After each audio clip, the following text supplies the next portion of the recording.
घर वापसी, ये शब्द सुनने में कितना सुकून देता है ना? लेकिन क्या हो जब घर लौटना ही जिंदगी का सबसे मुश्किल सफर बन जाए। आज हम एक क्रिएटर की नेपाल यात्रा की कहानी को परत दर परत समझेंगे। एक ऐसी कहानी जो दिखाती है कि कभी-कभी घर लौटना इतना कॉम्प्लिकेटेड क्यों हो सकता है। और इस पूरे सफर का, इस पूरी उलझन का सार बस इन चंद शब्दों में छिपा है। क्रिएटर की ये एक लाइन मानो पूरी कहानी का इमोशनल सेंटर है। ये हमें सीधे उस संघर्ष में ले जाती है जिसे समझने के लिए हम यहाँ हैं। तो चलिए, कहानी की शुरुआत होती है नेपाल की खूबसूरत वादियों से। पहली नज़र में ये सब कुछ एक आम खुशहाल फैमिली गेट टुगेदर जैसा ही लगता है। तो पहली नज़र में देखें तो सब कुछ बिल्कुल नॉर्मल है। मतलब एक टिपिकल फैमिली ट्रिप, सब साथ में घूम रहे हैं, लोकल दुकानों से लाल आलू खरीदे जा रहे हैं, हर घर में हरियाली है, परिवार के साथ ब्रंच हो रहा है। एकदम परफेक्ट पिक्चर लगती है। पर जैसा कि हम जानते हैं, हर तस्वीर के पीछे एक कहानी होती है। और इस यात्रा में भी इन हंसते खिलते पलों के सतह के ठीक नीचे यादों और अनकहे जज्बातों की एक गहरी नदी बह रही थी, जो अब सामने आने ही वाली थी। तो अब चलते हैं कहानी के उस हिस्से में जो इस घर वापसी की असली वजह है। ये वो हिस्सा है जहां अतीत और आज का सच आमने सामने खड़े हैं। ये शब्द कहानी की पूरी दिशा ही बदल देते हैं। ये सिर्फ एक शिकायत नहीं है, ये एक गहरा जख्म है। एक एहसास कि बचपन में अपने ही लोग आपको अपना नहीं मानते थे, और यही एहसास इस पूरी घर वापसी को इतना जटिल बना देता है। और यहीं पर कहानी का सबसे बड़ा कॉन्ट्रास्ट सामने आता है। जरा सोचिए, एक वक्त था जब परिवार में कहा जाता था फेंक तो उठाकर, और आज वही लोग उसे सबसे प्यारी भांजी कहते हैं। कल जो बोझ लगती थी, आज उसकी कामयाबी पर सब जश्न मना रहे हैं। ये दिखाता है कि कैसे वक्त और शायद कामयाबी रिश्तों के मायने ही बदल देती है। लेकिन हर अंधेरी कहानी में एक उम्मीद की किरण होती है, और इस कहानी में वो किरण थी उनकी नानी। जब सब लोग उन्हें एक बोझ की तरह देख रहे थे, तब सिर्फ उनकी नानी थी जिन्हें पक्का यकीन था कि ये लड़की एक दिन हीरोइन बनेगी। सोचिए, जब उन्होंने पहली बार 5,000 रुपए कमाए होंगे तो उनकी नानी कितनी खुश हुई होंगी। उनका ये भरोसा ही शायद वो हिम्मत थी जिसकी तब सबसे ज्यादा जरूरत थी। तो अतीत तो ऐसा था, लेकिन आज क्या है? चलिए अब देखते हैं कि आज इस परिवार में प्यार और अपनापन जताने का तरीका कैसा है।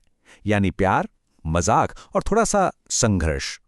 हाँ, तो कोई भी फैमिली रियूनियन थोड़े बहुत ड्रामे के बिना तो अधूरा ही रहता है ना? इस ट्रिप पर भी एक ऐसा ही पल आया जिसने दिखाया कि आज प्यार जताने का तरीका कितना बदल गया है। एक छोटी सी चोट लगी और क्रिएटर का ड्रामा शुरू। ये होता है गाइज स्ट्रगल। असली स्ट्रगल यही होता है।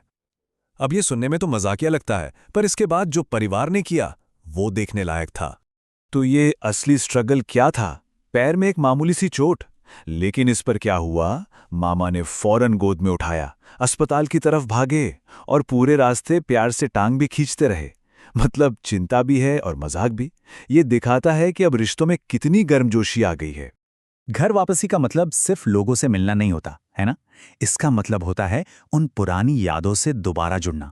और यादों तक पहुंचने का सबसे अच्छा रास्ता अक्सर पेट से होकर जाता है। तो अब बात करते हैं अतीत के स्वाद की। जैसे कि झोल चाउमीन। सालों बाद जब उसका एक चम्मच लिया होगा तो वो सिर्फ नूडल्स का स्वाद नहीं था, वो था बचपन की उन यात्राओं का स्वाद, उन दिनों का स्वाद। पूरी की पूरी मेमोरीज एक बार में ताजा हो गईं। और फिर आया वहां का लोकल स्नैक, चटपटे। इसको बनते देखना भी एक मजा है।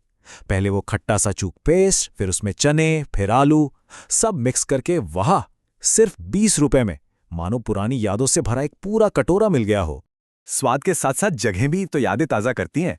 जब वो अपनी नानी के घर की उन्हीं पुरानी गलियों में चली तो हर कोना, हर दरवाजा जैसे कहानी का एक पन्ना पलट रहा था। ये गलियां सिर्फ रास्ते थोड़ी हैं, ये तो उनके पूरे सफर की गवाह हैं। और अब हम आते हैं कहानी के उस मोड़ पर जहां ये पूरा सफर एक सर्कल की तरह पूरा होता है। वो अनचाही बच्ची अब बन चुकी है सबसे प्यारी भांजी। और इस बदलाव का सबसे बड़ा, सबसे पावरफुल सिंबल क्या था? वो लड़की जिसके बारे में परिवार को कभी समझ नहीं आता था कि इसका क्या करें, आज वो उसी परिवार के लिए अपने हाथों से खाना बना रही है। ये एक तरह से रोल रिवर्सल है। मेन्यू में क्या था? सोयाबीन और आलू की सब्जी। और उन्होंने खुद ही कहा ठीक ठीक है, मतलब परफेक्ट नहीं है। पर यहां परफेक्शन डिश में नहीं, उस जेस्चर में था। ये देखभाल, ये प्यार, ये दिखाता है कि परिवार में उनकी एक नई जगह बन चुकी है। और आखिर में उनके मामा के ये शब्द अब बड़ी होके सबसे प्यारी भांजी लगने लगी। ये शब्द मानो इस पूरे बदलाव पर एक पक्की मोहर लगा देते हैं। ये सिर्फ एक कॉम्प्लीमेंट नहीं है, ये एक तरह की एक्सेप्टेंस है।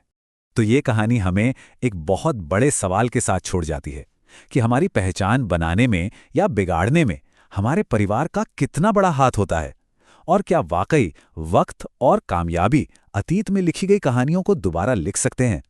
इस पर सोचिएगा जरूर।